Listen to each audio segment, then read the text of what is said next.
3 minutes. That was exactly how long Dante Moretti gave his fiancée to live. He stood inside the dark mahogany closet, watching through the slats, his hand gripping a suppressed beretta. Just 3 feet away, the woman he planned to marry, a humble waitress named Sophie, was hovering over his dying mother. The maid had warned him. She claimed Sophie was an assassin, sent by a rival family to finish the job. Dante didn't want to believe it, but the evidence was undeniable. He watched Sophie pull a strange, unlabeled vial from her pocket. She uncorked it. She moved toward the oxygen mask. Dante raised his gun, his heart shattering. He was ready to pull the trigger. But then, the maid walked in, and Sophie turned around. What happened next didn't just save a life, it exposed a 20-year-old lie that would burn the Moretti empire to the ground. The scent of stale coffee and grease was something Sophie Clark could never quite scrub out of her hair. It was the perfume of survival. At 24, she was the head waitress at Dino's, a hole-in-the-wall diner on the south side of Chicago that served the best cherry pie and the worst attitude in the city. Sophie wasn't supposed to be here. 4 years ago, she was top of her class in nursing school at Loyola. She had the hands of a healer and the mind of a diagnostician. But when her father's debts to the wrong kind of loan sharks came due, tuition money became stay-alive money. She dropped out, picked up an apron, and buried her dreams under double shifts and polite smiles. Then she met Dante. He wasn't a loan shark. He was a whale. Dante Moretti, the man who owned the construction firms, the shipping logistics, and half the politicians in Illinois. He had come into the diner late one rainy Tuesday, looking like he carried the weight of the world in the lines of his Italian silk suit. She hadn't fawned over him. She'd just told him he looked like he needed decaf if he wanted to survive the night. He'd laughed a rusty, unused sound and left $100 tip. 6 months later, there was a ring on her finger worth more than the entire diner. But a diamond didn't buy acceptance. "You're trembling," Dante said, his voice a low rumble that vibrated against her back. Sophie looked up from the passenger seat of the armored SUV. They were passing through the wrought-iron gates of the Moretti estate. It wasn't a home. It was a fortress of grey stone and manicured hedges that looked sharp enough to cut skin. "I'm not trembling," Sophie lied, clutching her purse tighter. Inside was her inhaler and a small notebook she used to track her father's remaining debts. Your mother doesn't like me, Dante. We both know that." Dante reached over, covering her rough, chapped hand with his smooth, manicured one. "Isabella is traditional. She thinks I need a strategic alliance, a wife from the Genovese or the Vitti family. She sees a waitress and she sees a weakness." "And what do you see?" Sophie asked the question she asked him every week. Dante's eyes, usually dark and guarded, softened. "I see the only person who hasn't asked me for a favor in 6 months. I see peace, Sophie. You are my peace." The car stopped. The gravel crunched like bones breaking. Waiting at the top of the stairs was Greta. Greta was the head housekeeper, a woman in her 50s, with hair pulled back so tight it pulled her eyelids into a permanent glare. She had served the Moretti family since Dante was in diapers. She was efficient, loyal, and she hated Sophie with a venom that felt prehistoric. "Mr. Moretti," Greta said, ignoring Sophie completely. "The doctor is upstairs. It's bad." Dante's demeanor shifted instantly. The lover vanished. The Don appeared. He was out of the car before the driver could open the door. Sophie scrambled to follow her heels, clicking frantically on the marble steps. "What happened?" Dante demanded, striding through the foyer. She collapsed after tea, Greta said, her voice trembling with what sounded like genuine fear. Her heart rate spiked. She's hallucinating. Dr. Aris says her kidneys are failing. They burst into the master bedroom. It smelled of lavender and decay. In the center of the massive four-poster bed lay Isabella Moretti. She was once a terrifying beauty. Now she looked like a wax figure left too close to a fire. Her skin was grey, her breathing ragged. Dr. Aris, a private concierge doctor on the Moretti payroll, was checking a monitor. He looked pale. "Dante," Isabella rasped. Her eyes were milky, unfocused. "My boy." Dante fell to his knees beside the bed, burying his face in her hand. "I'm here, Mama, I'm here." Sophie stood in the doorway, feeling like an intruder. But her instincts, the ones honed in nursing clinicals and late-night study sessions, kicked in. She watched the monitor. Tachycardia, erratic rhythms, but her skin is dry, not clammy. Sophie stepped forward. "What is she on?" she asked. Dr. Aris looked at her with disdain. "Excuse me, Miss Clark. This is a medical situation." "I know," Sophie said, her voice gaining a surprising steeliness. "I'm asking what medications she was administered today, because that monitor shows atrial fibrillation, but she's not sweating. That's inconsistent with a standard heart failure episode." Greta stepped between Sophie and the bed. "You have no business here. You serve coffee, girl. Go to the kitchen where you belong." "Dante," Sophie pleaded. "Something isn't right. Look at her pupils, they're pinpoint." Dante looked up, his eyes red and wild with grief. "Sophie, please, not now. Wait in the hall." "But I said get out," Dante roared. Sophie flinched as if he'd struck her. She backed away, her heart hammering. As she turned to leave, she caught Greta's eye. The maid wasn't looking at Dante or Isabella. She was looking at Sophie. And for a split second, there was no grief in Greta's face, only a triumphant, chilling smirk.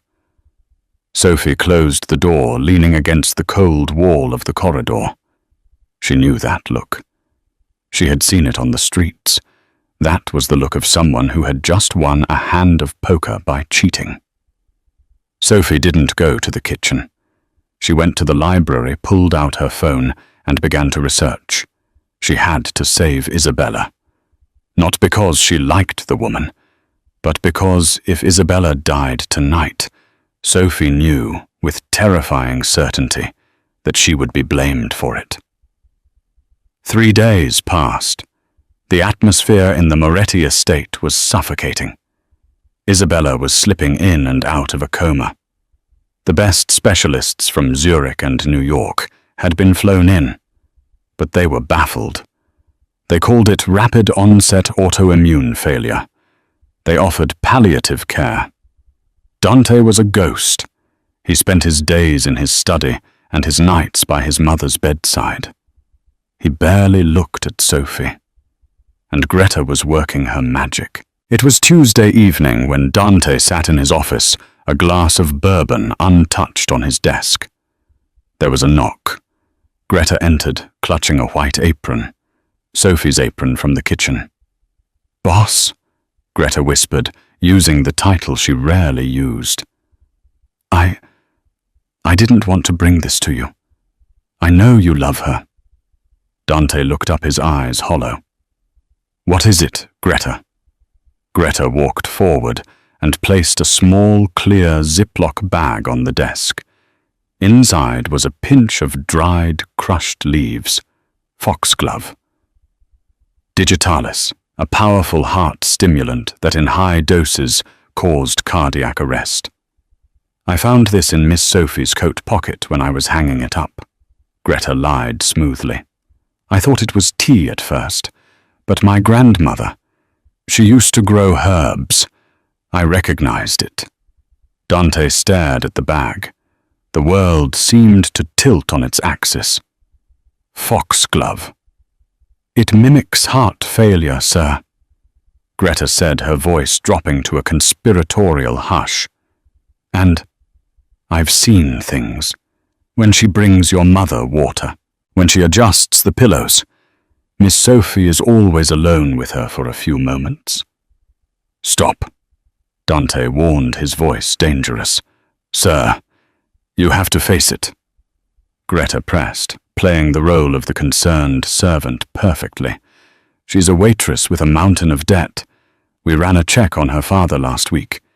Did you know he owes 50 grand to the Vitti family? The Vitti family, sir. Your enemies. Dante's blood ran cold. He didn't know that. Sophie had never told him the debt was to the Vittis. If the Vittis bought her, Greta let the sentence hang in the air like smoke. She kills your mother. You are devastated. The organization is weak. The Vittis strike. Dante stood up. He walked to the window, looking out at the rain-lashed grounds. He wanted to kill Greta for saying it. He wanted to fire her on the spot. But the logic, it was a jagged pill, but it fit down his throat. Sophie did have medical knowledge. She did have debt, and his mother was dying of symptoms that matched the herb on his desk. Get out, Dante said. Sir, leave the bag. Get out. When she was gone, Dante picked up the phone. Lorenzo, he said to his head of security, I need you to install a camera in my mother's room. Hidden, audio and visual. Feed it directly to my tablet, and disable the hallway cameras for the next hour. I don't want a record of what I might have to do. Understood, boss. Dante didn't confront Sophie. That wasn't the way of the Omerta. You didn't ask a traitor if they were a traitor. You watched them commit the crime, and then you buried them. That night, the storm knocked out the estate's main power grid. The backup generators kicked in, bathing the mansion in a dim emergency amber glow. Sophie was in the guest room she had been relegated to. She was packing a small bag. She couldn't stay here. The hostility was too much, and Dante had shut her out. But she couldn't leave Isabella to die. Earlier that day, while the nurses were on break, Sophie had managed to sneak a sample of Isabella's urine from the catheter bag. She had used a cheap over-the-counter toxicology test she bought at a pharmacy, the kind used by parents to test kids for drugs. But she had modified it to test for heavy metals, a trick she learned in her chemistry labs. The test hadn't shown digitalis. It hadn't shown autoimmune markers. It turned a deep, violent purple. Thallium, the poison of the assassin, odorless, tasteless, and slow. It caused hair loss, nerve damage, and organ failure. It was an old-school mob method. Sophie knew the doctors missed it because nobody looked for thallium anymore. It was a relic of the Cold War. She also knew that the only person who prepared Isabella's special herbal tea every morning wasn't the kitchen staff. It was Greta. Sophie looked at the clock. 2 a.m. The night nurse usually dozed off in the chair outside the room around this time. Sophie reached into her bag. She didn't have the standard antidote, Prussian blue. She couldn't get a prescription without alerting Dante, and if she told Dante that his beloved Greta was the killer, without proof he would throw her out. But Sophie had the next best thing. Activated charcoal and a solution of potassium. She had compounded herself in the kitchen, using dietary supplements. It was a desperate battlefield medical fix. She put the solution into a small glass vial. She put on her robe. She walked down the silent, shadowed hallway toward the room where death waited. Inside the room, the shadows were deep. Sophie opened the door quietly. The night nurse was indeed asleep in the hall, snoring softly. Sophie slipped inside and closed the door. She approached the bed. Isabella's breathing was a rattle, the sound of a soul trying to detach from a body. Sophie took a deep breath. I I've got you, Isabella. Hold on. She didn't know that 10 feet away, behind the louvered doors of the walk-in closet, Dante Moretti was standing in the dark. He saw her silhouette. He saw her reach into her pocket. He saw the vial. Greta was right, Dante thought, a tear finally tracking down his cheek. She's going to finish it. He raised the Beretta.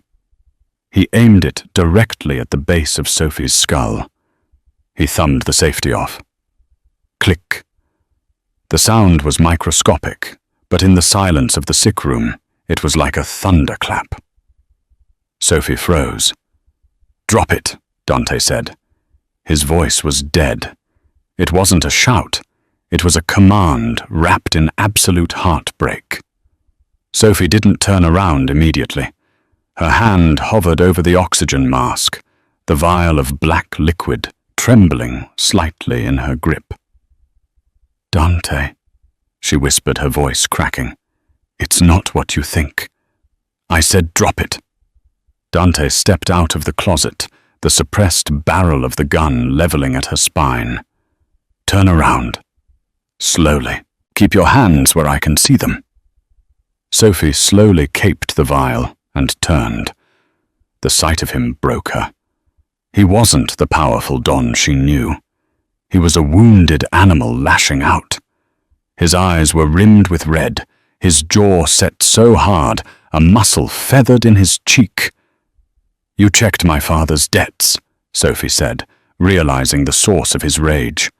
It wasn't a question. 50,000 to the Vitti family. Dante spat the words out. You didn't think to mention that. You didn't think to mention that the people trying to dismantle my empire own your family. I didn't tell you because I was ashamed, Sophie cried, tears spilling over. I didn't want you to pay it. I wanted to fix it myself. I'm not one of your charity cases, Dante. So you made a deal with them instead. Dante took a step closer, the gun never wavering. They wipe the debt. You wipe out my mother. Is that it? Is that the price of a life in your world? Sophie, 50 grand. No, Sophie stepped forward right into the line of fire. Dante, look at me. Really look at me. Do you think I could do that? Do you think I could kill the woman who gave birth to you? I don't know who you are anymore, Dante said, his voice trembling. Greta found the foxglove in your coat. I saw the vial in your hand just now. You were going to pour poison down her throat while she slept. It's not poison, Sophie held up the vial. It's activated charcoal and potassium. It binds to toxins. Lies, Dante hissed. Put it down. I won't, Sophie said, clutching the vial to her chest. She doesn't have heart failure, Dante. She has thallium poisoning. Dante paused. The specificity of the word threw him off balance. Thallium, it's a heavy metal. Sophie spoke fast, desperate, to get the words out before he pulled the trigger. It's old school. It mimics autoimmune diseases. It causes nerve pain, tachycardia, and... She pointed to the pillow behind her. Look at the pillow, Dante. Dante frowned, his eyes flicking to the bed for a fraction of a second. Look at it, Sophie screamed. Dante looked. On the white silk pillowcase surrounding Isabella's pale head were clumps of silver hair, not just a few strands from aging chunks. Thallium causes alopecia, Sophie said, her voice dropping to a harsh whisper. Rapid hair loss. Heart failure doesn't do that. Autoimmune disease doesn't happen that fast. Someone has been feeding her rat poison, Dante, for weeks. Dante lowered the gun an inch. He remembered his mother complaining about her hairbrush being full 3 days ago. He had dismissed it as stress. Greta found the foxglove, Dante muttered, confusion clouding his rage. Why would she lie? Because, Sophie said, stepping closer to the bed, Greta is the only one who prepares your mother's morning tea. The kitchen staff told me. No one else is allowed to touch it." Dante felt the room spinning. The narrative he had built, the one where Sophie was the villain and Greta the loyal servant, was cracking. But fear was a powerful anchor. "If you're lying," Dante said, raising the gun back up, "I will kill you myself. I won't let the guards do it. It will be me." "If I'm lying, she dies anyway," Sophie said, turning her back to the gun. She uncorked the vial again. "But if I'm right, this will buy her time until we can get her to a hospital for dialysis." Dante's finger tightened on the trigger. His training told him to shoot. His heart screamed at him to trust the woman who had held him while he cried. Sophie lifted the oxygen mask. She tilted Isabella's head back. Dante stopped breathing. He watched the black liquid disappear into his mother's mouth. He waited for the convulsions. He waited for the flat line. Isabella coughed. She swallowed. And then she took a deep, shuddering breath. The frantic beeping on the heart monitor slowed. 140 beats per minute. 130. 120. "It binds to the poison in the stomach," Sophie whispered, wiping Isabella's mouth. "It stops the absorption." Dante lowered the gun. He fell back against the closet door, the adrenaline crashing out of him, leaving him weak. He looked at Sophie, really looked at her, and saw the terror in her eyes. Not the terror of being caught, but the terror of losing him. "Sophie," he breathed. Before she could answer, the bedroom door flew open. Greta stood in the doorway, a silver tea tray in her hands. She stopped dead. She had expected to walk into a crime scene. She had expected to see Dante standing over Sophie's bleeding body, the problem solved, the Vitti debt framed as the motive. Instead, she saw Dante leaning against the wall, his gun at his side. She saw Sophie alive, standing by the bed. And she saw Isabella breathing deeply, color faintly returning to her cheeks. The tray rattled in Greta's hands. The china clattered. "Mr. Moretti." Greta's voice was high, tight. I heard voices. "Is everything—" She looked at the vial on the nightstand. The black residue of the charcoal. Dante pushed himself off the wall. His face was a mask of cold fury, but this time it wasn't directed at Sophie. He moved like a panther, silent and lethal, placing himself between Greta and the bed. "Come in, Greta," Dante said softly. Too softly. Greta took a tentative step inside. Her eyes darted around the room, assessing the threat. She was a survivor. She had survived the brutal world of the Chicago underworld for 30 years by being invisible and indispensable. Now she was exposed. "What is that?" Greta pointed a shaking finger at the vial. "What did she give her?" "Oh my God. Sir, did she poison her right in front of you?" "It's an antidote," Sophie said, her voice steady now that Dante was beside her. "For thallium." Greta's face twitched. It was a micro-expression, a momentary flash of panic, before she smoothed it over with outrage. "Thallium, don't be ridiculous. That's absurd. Sir, look at the girl. She's desperate. She's making up stories to cover her tracks." "The hair, Greta," Dante said. He pointed to the pillow. "Sophie tells me thallium makes the hair fall out. You've been brushing her hair every morning. You didn't notice." I thought it was the chemo from years ago coming back," Greta stammered. "I didn't want to worry you." "We didn't do chemo," Dante said. "My mother has never had cancer." The silence that followed was deafening. Greta had slipped. In her panic to create an excuse, she had invented a medical history that didn't exist. Dante raised the gun again. This time it was pointed at the woman who had raised him. Why? Greta's demeanor changed instantly. The hunched, servile posture of the housekeeper evaporated. She straightened her spine. Her face, usually blank and professional, twisted into a sneer of pure hatred. She dropped the tray. The silver teapot crashed to the floor, splashing hot tea onto the Persian rug. Because she is a thief, Greta screamed, her voice echoing off the vaulted ceiling. She stole my life. She gave you a home, Dante said, bewildered. She treated you like family. She treated me like a pet, Greta spat. She took a step forward, ignoring the gun. Do you know who I am, Dante? Do you really know? Dante frowned. You're Greta.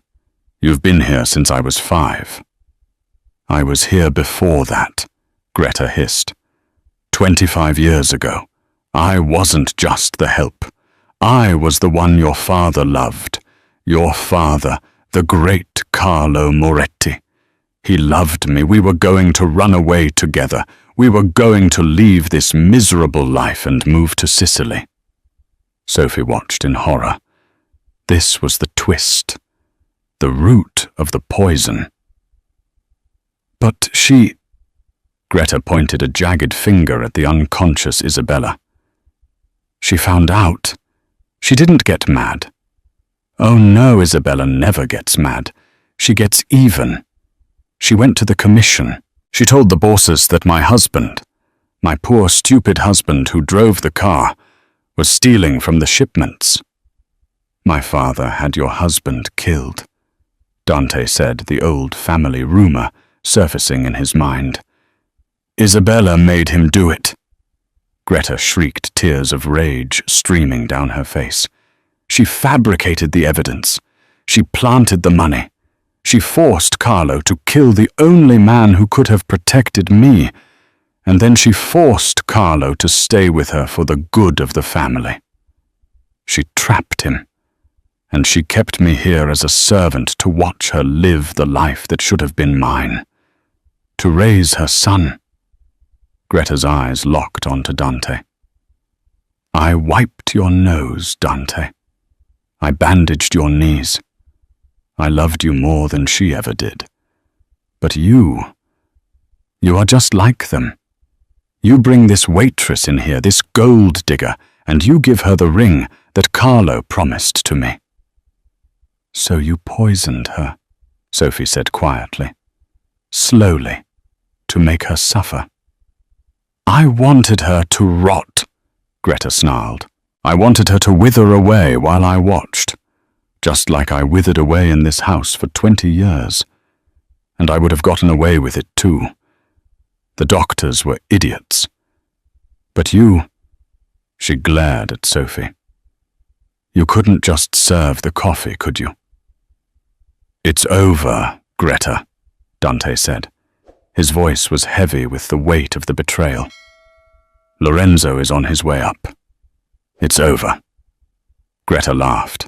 It was a dry, cracking sound. Is it? She reached into her apron pocket. Dante tensed, expecting a weapon, but Greta didn't pull out a gun. She pulled out a phone. She pressed a single button. Do you think I'm stupid, Dante? Do you think I've been planning this for 20 years without an insurance policy? Greta smiled, and it was the most terrifying thing Sophie had ever seen. I didn't just tip off the Vitis about the girl's debt. I told them exactly when the security cameras would be down. I told them exactly which gate would be unlocked. Dante's eyes widened. What did you do? The power outage wasn't the storm, Dante, Greta whispered. I cut the line. The gates are open. The Vitti hit squad isn't coming tomorrow. They're here. Now. As if on cue, the sound of automatic gunfire erupted from the floor below. Glass shattered. Men shouted. The heavy thud of boots on the stairs echoed through the mansion. They're here for you, Greta said, a look of peaceful resignation on her face. And they're here to burn this house to the ground. I told them I'd leave the master bedroom door unlocked. Dante lunged for the door to lock it, but the hallway was already filling with shadows. He slammed it shut and threw the deadbolt, but he knew it wouldn't hold against a battering ram. "Sophie," Dante said, turning to her. The anger was gone. Only the desperate need to protect remained. "The hidden passage, behind the bookshelf."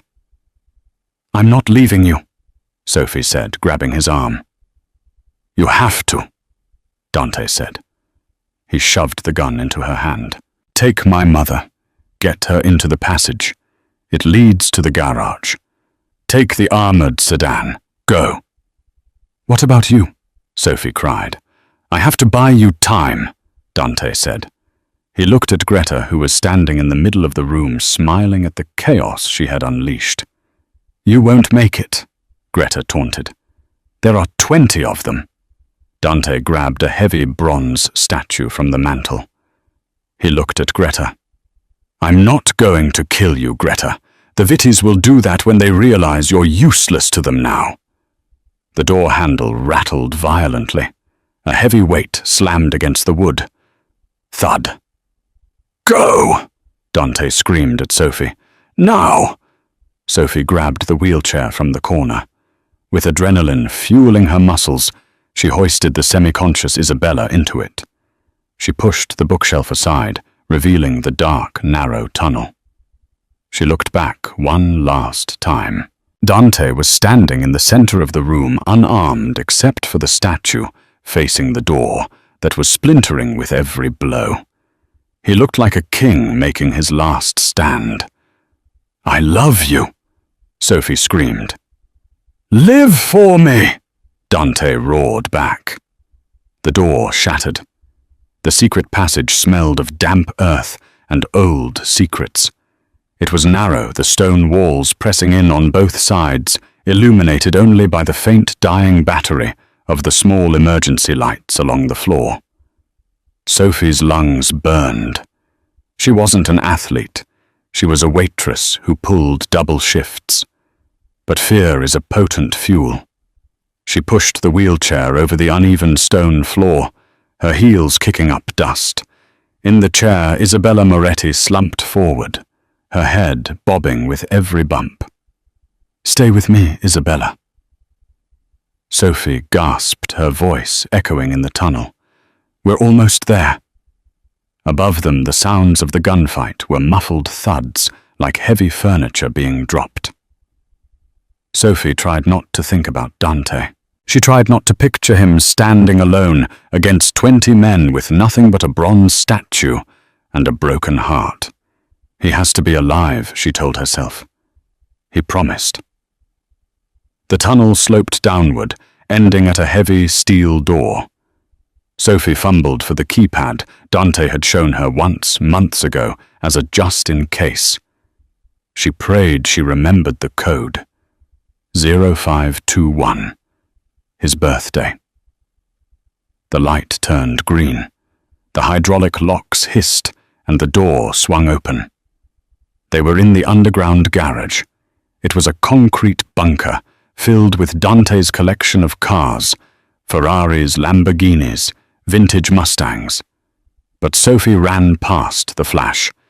She headed straight for the black Audi RS7 in the corner. Dante had told her it was up-armored, bulletproof glass, run-flat tires, a tank disguised as a luxury sedan. She opened the passenger door and struggled to lift Isabella. The older woman was dead weight, her skin still grey from the thallium, but she groaned as Sophie maneuvered her into the leather seat. "Dante," Isabella murmured, her eyes fluttering open. They were glassy. "He's coming," Sophie lied, buckling the seatbelt. "We have to warm up the car for him." Sophie ran to the driver's side. She jumped in, hitting the ignition button. The engine roared to life, the sound deafening in the enclosed space. Suddenly, the garage elevator dinged. Sophie froze. The elevator doors slid open, and two men in tactical gear stepped out. They wore black masks, but the Vitti family crest, a viper coiled around a dagger, was stitched onto their vests. They saw the Audi. They raised their rifles. Sophie didn't think. She didn't hesitate. She slammed the gear shift into drive and stomped on the gas pedal.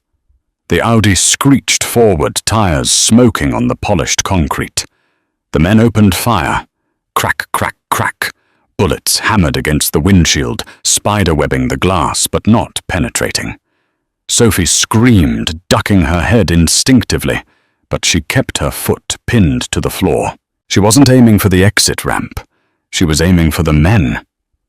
They dove out of the way, just as the 2-ton armored beast smashed into the elevator doors, crumpling the metal and sending the gunman scrambling for cover behind a pillar. Sophie spun the wheel, drifting the car toward the ramp. The garage door was closed. She didn't have the remote. "Hold on!" she yelled at Isabella. She hit the garage door at 50 miles per hour. The metal buckled and tore with a screeching sound that felt like it ripped through Sophie's teeth. The car burst through the debris, exploding out into the rainy Chicago night. Debris rained down on the roof. The hood was dented, the windshield cracked, but the engine was still purring. Sophie didn't look back. She tore down the long driveway past the burning wreckage of the front gate, where the security guards had been overwhelmed. She hit the main road and floored it. Her hands were shaking so hard she could barely grip the wheel. She was crying, hot tears blurring her vision. She wiped them away furiously. "Not now. You can cry later. If you cry now, you die." She checked the rearview mirror. No headlights yet. But the Vittis wouldn't stop. They had just declared war on the biggest crime lord in the city. They couldn't leave witnesses. Where are we going?" Isabella's voice was stronger now. The charcoal was working, absorbing the toxins, but she was still weak. Sophie looked at the GPS. She couldn't go to the police. They were on the Vitti payroll. She couldn't go to the hospital. The Vittis would check the admission logs. "The cabin," Sophie said, remembering a weekend trip Dante had taken her to. "Lake Geneva. It's off the books. It's in a trust under a fake name." "No," Isabella croaked. She struggled to sit up. "Too far. 2 hours. They catch us on the highway." "Then where?" Sophie asked, panic rising. "The slaughterhouse," Isabella whispered. "West Side, old industrial district. It belongs to my brother. He hates Dante. But he hates the Vittis more." Sophie looked at the woman next to her. For months, Isabella had looked at Sophie like she was a stain on the carpet. Now, covered in sweat, her hair falling out, dying of poison, she looked like a general commanding troops from a stretcher. "West Side." Sophie nodded. She spun the wheel, taking a hard left onto a dark service road, disappearing into the shadows of the city. The slaughterhouse was a relic of the 1920s, a sprawling brick monstrosity that smelled of rust and old copper. It was abandoned, or at least it looked that way. Sophie drove the battered Audi into the loading bay, killing the lights. Silence descended heavy and suffocating. She helped Isabella out of the car. The older woman was trembling violently now. The adrenaline was fading, and the reality of the thallium poisoning was setting in. Her legs gave out. Sophie caught her. She wasn't a big woman, but 4 years of waiting tables, carrying heavy trays, standing for 12 hours, had given her a deceptive core strength. She half-carried, half-dragged Isabella into the foreman's office, kicking the door open. It was dusty, filled with cobwebs, but there was a leather couch. Sophie laid Isabella down. "Water," Isabella rasped. Sophie found a working sink in the corner.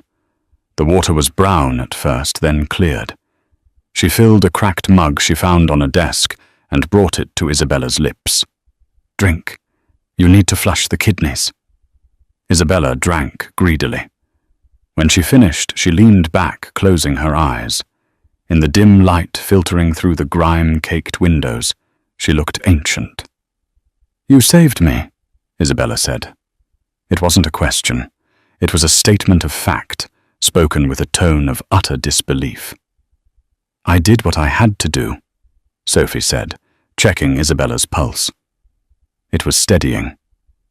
"I treated you like garbage," Isabella murmured. "I called you a gold digger. I told Dante you were just a pretty face looking for a payout." "I know," Sophie said, working on checking Isabella's fingernails for Mace's lines, white bands that indicated heavy metal poisoning. They were there. "You made it very clear." "Why?" Isabella opened her eyes. The milky haze was gone, replaced by a sharp, piercing intelligence. "Why save me? Why not leave me in that bed?" Greta would have taken the fall. You would have had Dante all to yourself. You would have been the grieving fiancée. Sophie stopped. She looked at the woman who had made her life hell. "Because I love him," Sophie said simply. "And you are half of him. If you died, it would destroy him. And I won't let anything destroy him." Isabella stared at her for a long time. Then, for the first time in 6 months, her face softened. It wasn't a smile exactly, but the mask of the matriarch cracked. "You have his fire," Isabella whispered. "I didn't see it before. I saw the apron. I didn't see the steel underneath." "The apron is armor," Sophie said. "You deal with hungry, angry people for minimal wage. You learn to handle anything." Suddenly, Sophie's phone buzzed. She had kept it off to avoid tracking, but she had turned it on just now to check the news. A message from an unknown number. Sophie's heart hammered against her ribs. She opened it. It was a picture. Sophie covered her mouth to stifle a scream. The photo was of Dante. He was tied to a chair in what looked like a basement. His face was swollen, one eye stamped shut with a bruise. His shirt was torn, stained with blood. But he was alive. He was looking at the camera with a defiant sneer. Below the picture was a text. Trade. The mother for the son. Midnight. The docks, Pier 4. Come alone. Or we send him back in pieces. Sophie dropped the phone. She sank to her knees. "They have him." Isabella struggled to sit up, grabbing the phone. She looked at the photo. Her face didn't crumble. It turned to stone. "The Vittis," Isabella hissed. "They didn't kill him. That means they need something. They need the access codes to the offshore accounts. Dante is the only one who has them." "They want to trade," Sophie said, her voice shaking. "You for him." "Then we give them what they want," Isabella said coldly.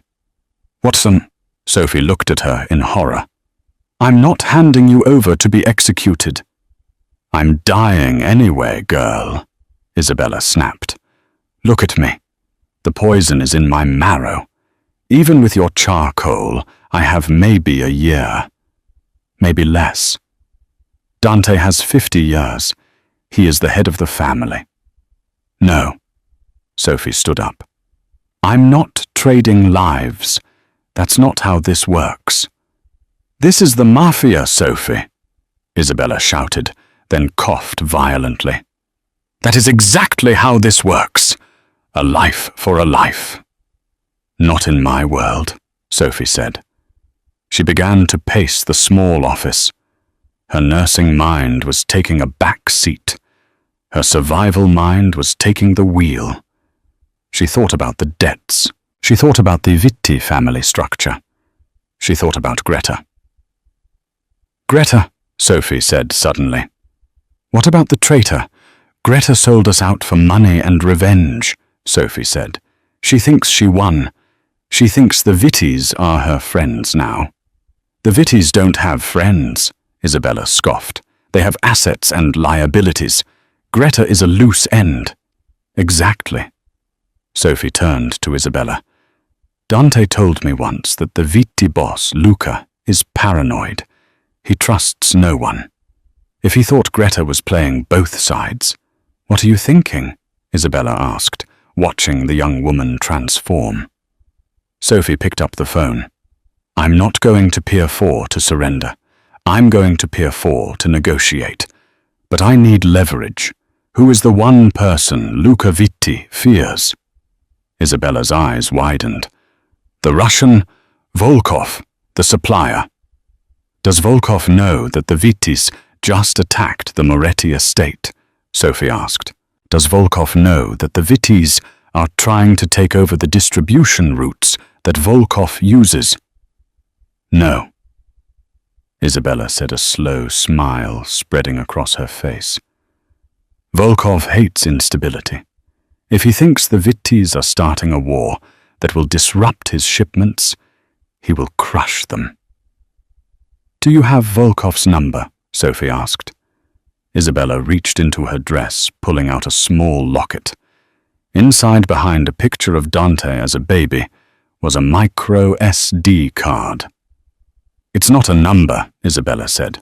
"It's a ledger, evidence that the Vittis have been skimming from the Russians for years. Dante was saving it for a rainy day." Sophie took the chip. She looked at it, then at Isabella. "It's pouring outside," Sophie said and sobbed. She put the chip in her phone. "I need you to stay here," Sophie said, checking the magazine of the handgun she had taken from the Audi's glove box. She had never fired a gun in her life, but she knew the safety mechanism from watching Dante. "You can't go alone," Isabella protested. "You're a waitress." Sophie racked the slide. She looked at her reflection in the dirty window. Her hair was messy, her dress was torn, and she had grease on her cheek. She didn't look like a waitress. She looked like a Moretti. "I'm not just a waitress," Sophie said. "I'm the woman who is going to burn the Vittis down." She turned to the door. "Lock it behind me. If I'm not back in 2 hours, call the police and turn yourself in. It's the only way you'll be safe." "Sophie," Isabella called out. Sophie paused. "Make them pay," Isabella said. Sophie walked out into the rain. The rain at Pier 4 didn't fall. It hammered.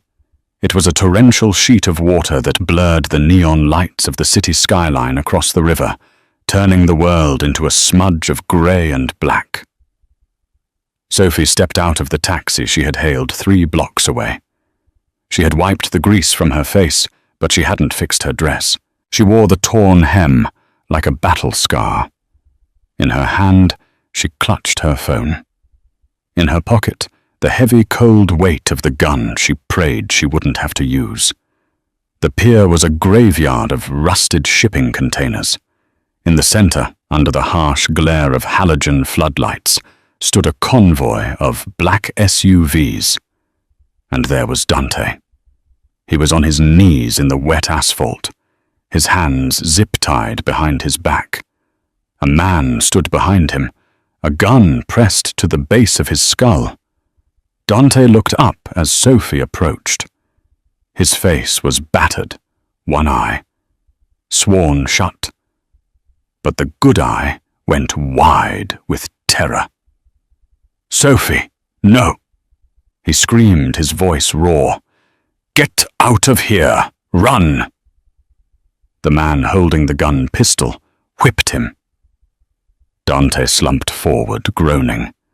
Sophie didn't flinch. She didn't run. She walked steadily toward the light, her heels clicking a rhythmic death march on the pavement. A man stepped out from between the SUVs. He was short, thick-necked, wearing a trench coat that cost more than Sophie made in a year. Luca Vitti, the man who wanted to eat the city. Well, well. Luca laughed, the sound carrying over the storm. The waitress. I thought you'd be halfway to Kansas by now. He looked behind her, scanning the darkness. Where is the old woman? Where is Isabella? She's not coming, Sophie said. Her voice wasn't loud, but it cut through the rain. Luca's smile vanished. That wasn't the deal, sweetheart. The deal was a life for a life. You want your fiancée back. You give me the matriarch. I'm changing the deal, Sophie said, stopping 10 feet away. The Vitti soldiers laughed. It was a cruel, wolfish sound. You're changing the deal, Luca mocked, stepping closer. You serve coffee, girl. You don't make demands. You have 10 seconds to tell me where Isabella is, or I blow his brains out all over your shoes. He raised his hand. The man behind Dante cocked the hammer of his gun. 5 seconds, Luca yelled. I have the ledger, Sophie shouted. Silence descended on the pier, heavier than the rain. Luca froze. What did you say? The Volkov ledger, Sophie said, holding up her phone. The one that proves you've been skimming 20% off the Russian shipment for the last 5 years. The one that proves you stole $3 million from the Red Bratva. Luca's face went pale. You're lying. That doesn't exist. Isabella kept everything. Sophie said, her heart pounding so hard she thought it would crack her ribs. Every transaction, every faked manifest, it's all on a chip, and that chip is in this phone. Luca stared at her. He looked at his men. He looked back at her. Give it to me. Let him go, Sophie demanded. Give me the phone, and I'll let you both live. Luca negotiated, his voice straining. Sophie shook her head. No, you'll kill us the second you have it. I know who you are, Luca. You're a scavenger. Kill him, Luca ordered the guard. If you kill him, Sophie screamed, holding her thumb over the screen. I hit send. Luca signaled the guard to wait. Send to who? To Viktor Volkov. Sophie lied. She hadn't sent it yet. She needed to stall. I have the email drafted. His personal encrypted server.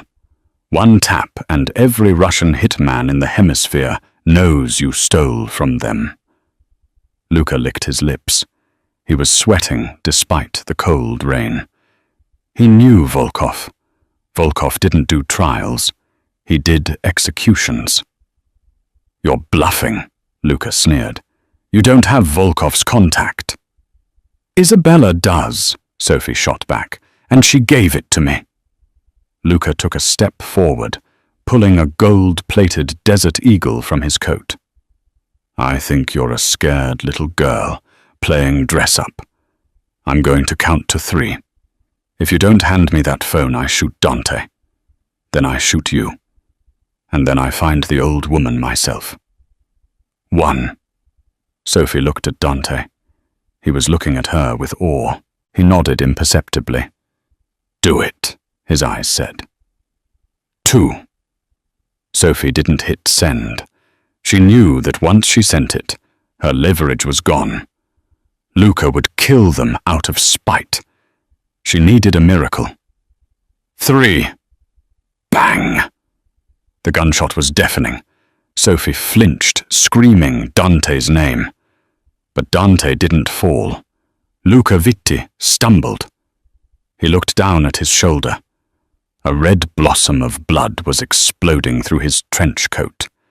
He dropped his gun, clutching the wound, looking around wildly.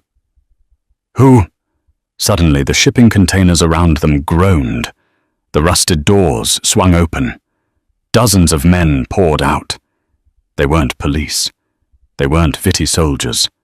They were large, pale men, with tattoos climbing up their necks. They held AK-47s with practiced ease. And walking through the middle of them was a giant. A man with a thick grey beard and eyes like ice. Viktor Volkov. Luka fell to his knees. Viktor, I can explain. Volkov didn't look at Luka. He walked straight to Sophie. He towered over her, smelling of vodka and expensive tobacco. Isabella Moretti is a difficult woman. Volkov rumbled his voice like grinding stones. But she is a woman of her word. She called me an hour ago. She told me to meet you here. Sophie let out a breath she felt she had been holding for a lifetime. Isabella hadn't just trusted her with the chip. She had called in the cavalry. She told me you had a gift for me, Volkov said, holding out a massive hand.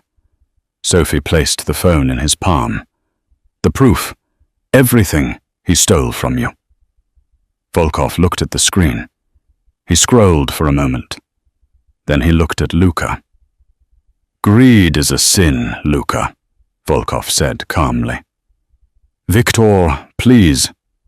Luka begged, crawling backward on the wet pavement. It was a misunderstanding. I can pay it back double. Volkov turned his back on him. He looked at his men. He nodded once. 2 Russians grabbed Luka and dragged him toward the edge of the pier. His screams were swallowed by the sound of the storm, and then a splash. Silence returned. The Viti soldiers dropped their weapons hands in the air. They knew better than to fight the Red Bratva. Volkov looked at Sophie. You have courage, Devushka. Isabella chose well. He gestured to Dante. One of the Russians cut the zip ties. Dante scrambled to his feet. He didn't run to Volkov. He didn't check his wounds. He ran to Sophie. He collided with her, wrapping his arms around her so tight it hurt. He buried his face in her neck, sobbing openly. I thought I lost you. I thought I lost you. Sophie held him up, her hands tangling in his wet hair. I'm here. I'm not going anywhere. You came for me, Dante whispered, pulling back to look at her. You walked into the lion's den for me. You're my family, Dante, Sophie said, wiping blood from his cheek. We protect our own. Volkov cleared his throat. The Vitis are finished. Their territory is up for negotiation. I assume the Morettis will be taking over management. Dante straightened up. He shifted instantly from the lover to the Don. He put an arm around Sophie's waist, pulling her flush against him. It wasn't a gesture of possession. It was a partnership. We will, Dante said, and the Russian percentage remains untouched, as a gesture of gratitude. Volkov smiled, showing a row of gold teeth. Good business. Go home to your mother, Dante. She is waiting. 6 months later. The cathedral was filled with the scent of white roses and expensive perfume. The pews were packed with the most powerful people in Chicago, politicians, judges, and captains of industry. At the front, Dante stood waiting. He looked devastating in a tuxedo, but his eyes were fixed on the massive oak doors. The organ music swelled. The doors opened. Sophie stepped through. She wasn't wearing a traditional dress. She wore a gown of crushed velvet and silk tailored to perfection. She didn't look like a waitress. She didn't look like a nurse. She looked like a queen. But she didn't walk alone. Next to her linking arms was Isabella Moretti. Isabella was thin, but strong. Her hair was growing back a stylish silver pixie cut that highlighted her sharp cheekbones. She walked with a cane, but she held her head high. The crowd murmured. It was unheard of. The mother of the groom walking the bride down the aisle, Isabella leaned into Sophie as they began the slow walk. You look beautiful, figlia mia, Isabella whispered. My daughter. Thank you, Mum. Sophie smiled, squeezing her arm. They reached the altar. Isabella kissed Sophie's cheek and then placed Sophie's hand in Dante's. Take care of her, Isabella commanded her son, or I will deal with you myself. Dante laughed, the sound full of pure joy. I wouldn't dare cross her mama. She's tougher than you are. I know. Isabella smiled, stepping back. That's why I let her keep the gun. Dante looked at Sophie. He lifted her veil. Hi. Hi, Sophie whispered. Are you ready for this life? Dante asked seriously. No more diners, no more quiet nights, just us against the world. Sophie looked out at the crowd. She saw the respect in their eyes. She thought about Greta, who was currently serving a life sentence in a federal prison, raving about conspiracies that no one believed. She thought about the debts she had paid off the home she had saved, and the man standing in front of her. She had walked through fire poison and bullets to get here. I'm not afraid of the world, Dante, Sophie said, pulling him down for a kiss. I own it. And as they kissed, and the church erupted in applause, Sophie knew it was true. The waitress was gone. The mafia queen had risen. And long live the queen. And that, my friends, is how a simple act of kindness, saving a life when everyone else saw only death, changed the fate of the entire Chicago underworld. Sophie proved that loyalty isn't about bloodlines. It's about who stands by you when the gun is pointed at your head. Isabella learned that a title doesn't make you strong, but love does. And Greta, well, let's just say, betrayal has a bitter aftertaste that lasts a lifetime.